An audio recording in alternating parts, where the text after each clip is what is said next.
Hey everybody, Sam Birch here with another How to Train Your Dragon short breakdown.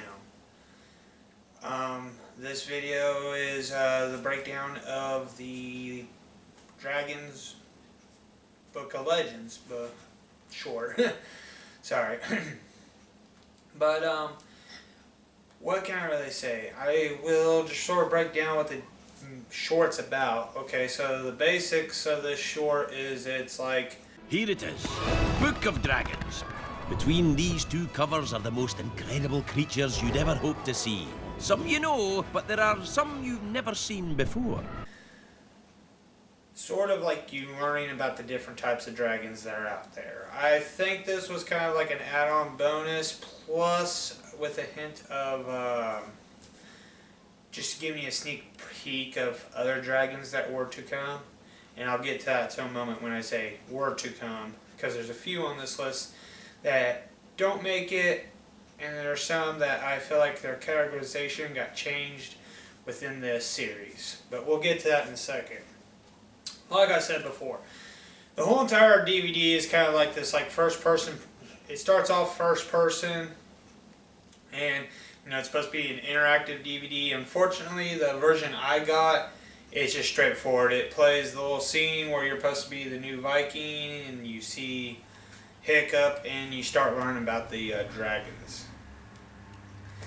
And it starts going a little bit more history about the original creator of the book. Who started it all? Do you? Oh. I thought it had something to do with Bork the Bold. Oh. Well spotted, lass. But before he was bold, he was known as Bork the Very, Very Unfortunate. And I totally forgot what his name was, but here you go. But, what more to really say? The DVD is just basically what the Defenders of Berk and Riders of Berk had in them, where at, I think it was like the second disc, there was always that option to read from the Book of Dragons. Might have been on both discs, I'll have to look through again. But basically it's sort of like the same thing that they do in the Cartoon Network series at the end of the DVDs, is you get a little sneak peek of the dragons you learned about and whatnot, more detail. Just a little, it's a little knowledge. It's more like an index. This DVD is more like an index for people who didn't know the different types of dragons or anything like that. That's basically what this DVD plays out to. It's sort of like an index for people to understand the different types of dragons. So, I mean, all in all, the DVD just basically teaches you about dragons, and then you learn about them. So that's the DVD. It's the short, the DVD short, I would say, is that right there. A couple of the dragons I want to say that do make appearances in the later on series, and I'm just going to get this through, is the Changewing. The Changewing! This strange dragon can disappear into any environment.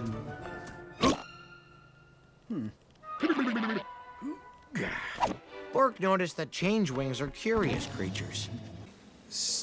Is there? It's the dragon that has acid spit and what's it called? Yeah, it camouflages itself. It can turn invisible.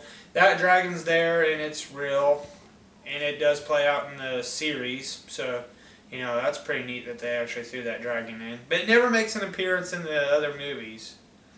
Just in the series, twice. The Cartoon Network series and the Netflix series. So the next dragon is the Cauldron. It's a water type dragon, and it does make an appearance. And after that first sighting, Bork called it a Cauldron. As we now know, that sea dragon fills itself up with water, then heats it in its giant cauldron-like stomach. One blast from that hot water, and you're finished.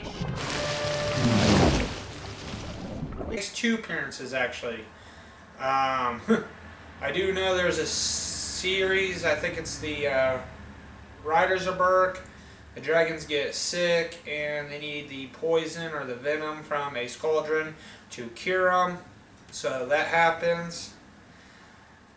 There's another dragon that I kind of got confused on. Sorry, I'm just like sort of clicking through these, but there's another dragon that makes an appearance, but it's the wrong type, I guess. I don't know. It's the Thunderdrum. It's the mighty Thunderdrum. This beast moves through the water like a tornado and is capable of delivering a sonic blast of pure dragon power. The story goes that Bork got lost ice fishing and he stumbled across a Thunderdrum nest.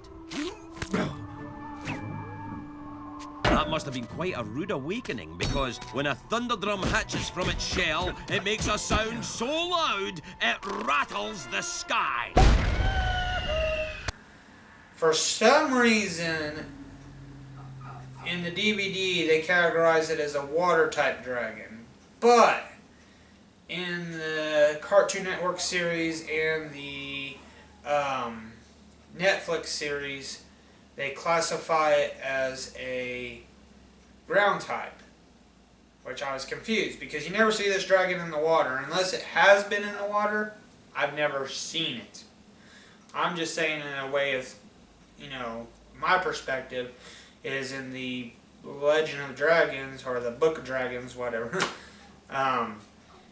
It basically classifies it as a water type, but like I said before, I've seen it and it's always considered a ground type.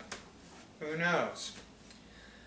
And like I said, they go through your common, the Gronkles, the Natters, the Monstrous Nightmare, Toothless's Night Fury.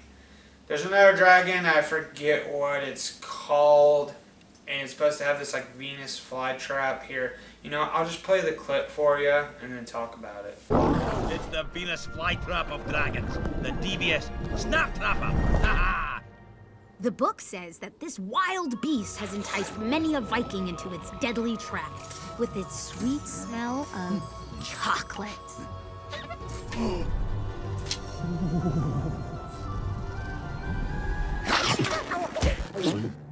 So, whatever that name of that dragon is, I can't pronounce it, or it's like Venus Dragoness or something like that. I don't know, it's supposed to be a Venus flytrap, but the dragon never makes an appearance. And it never exists. It just shows up this one time in the Book of Dragons DVD short and never makes an appearance. I could really honestly say the concept of it, I'm glad it didn't come to, because I feel like it was kind of outlandish for my taste. Releasing the smell of chocolate so its prey can come. So, like, how many creatures does this thing eat? I don't know. It's kind of stupid because they try to make it like a plant-like dragon, and I'm just like, that's just dumb, The class, I feel like I said, the classes that I've seen, they make sense, like your Boulder, your Striker, your Scouts. Those dragons, they make sense why they're there. They're not like Earth, Water, Fire, Air. It's like some are aquatic-based dragons, some are Boulder class, some are Striker class. The classes just, I feel like, make more sense. But this one dragon, it don't make sense. And it's just kind of annoying to know that. It's just like, it's there. I mean, thank God it never shows up in the series or the movies, because I just feel like that type of dragon was just too outlandish for my taste, and I'm sure anyone that's watched the Book of Dragons, or who's a fan of the How to Train Your Dragon series, would probably most likely agree that that type of dragon just did not need to exist. So, I mean, other than that, breaking down the DVD, I mean, that's all it really is, though. Yeah, the Book of Dragons is no more than just an index for people who want to know more about the dragons. That's basically what it is. Is it bad? No. Is it interesting? Yeah, if you don't know anything about the dragons, or if you want to know more, that's pretty helpful. And like I said before, in the series of the Cartoon Network series DVDs, at the end of the DVDs, there's always like that Book of Dragons where you can look through and read more about the dragons that they discovered within the series. It's there. So, I mean, for a concept that went from a short to kind of like a trend for the DVDs, not bad, pretty interesting. So, I mean, other than that, I mean, it's there, it's not bad, you know, DVD. It's just something you probably watch once and then never really watch it again. That's my opinion. But anyways, this is Sam Birch signing off, and the next short we'll be going through is Gift of the Night Fury. Other than that, have a nice day. Please like, comment, and subscribe. Tell me what you think, and have a nice day.